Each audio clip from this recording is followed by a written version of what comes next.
Okay, sorry about that, Dr. Krause. My phone stopped recording. Okay, so the embouchure. Your bottom lip is going to go over your bottom teeth. It's not going to be like super tight. And then your top teeth are going to be resting very lightly on the top of your mouthpiece. You're not biting into it too hard because that could cause pressure on this and cause it to crack.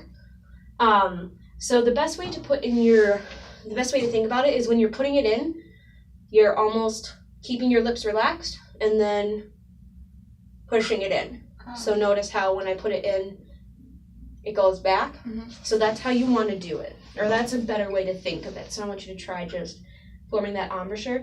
And your jaw should be a little relaxed, almost like you're forming an O. So it's like, so your jaw should be a little more long.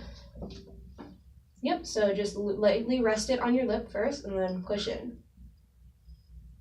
Yep, exactly.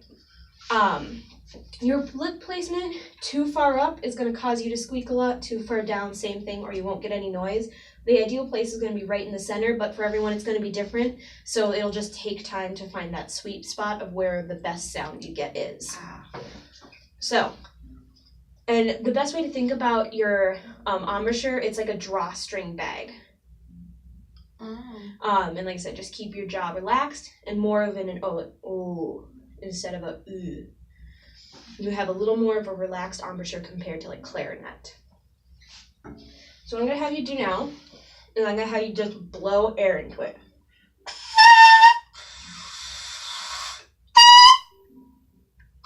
I can't do it. No, it's okay. So go as hard as you can. Like even if it squeaks, just blow as hard as you can. Yep. It takes a lot more air. What you're used to is flute. This takes a lot more pressure. There's more resistance. Yep. It's almost like when you start to actually blow, you're applying more pressure to both sides. Obviously, like I say, you don't want to bite because that can cause damage to your reed, but there's a lot more resistance that we're not used to.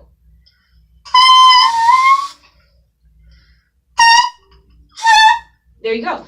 And squeaking is fine. Once we put on the instrument, it's normal to squeak. We'll kind of adjust. A lot of times if you're squeaking when you actually start to play, it could be caused by too relaxed of an embouchure, too tight, not using enough air, or overblowing. So once we get into that, you'll be able to figure out, what's the sweet spot for it. So what I'm going to have you do now, I'm going to have you take apart your mouthpiece. It works so hard. I know, but remember, when we're putting the instrument together, this is the last thing we want to put on because we don't want to be grabbing onto this while we're putting the rest of the instrument together because that could cause damage. And then when you're taking it apart, this will be the first thing you take off.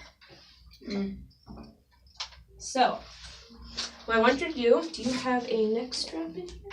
He didn't give you a neck strap. Okay. So I'll demonstrate first, and then I'll let you use this neck strap, and you can use that for it. So you're going to start with your bell. Generally grab it by here. You don't want to grab over the keys. That can cause your bars and keys to bend, which can cause damage to it.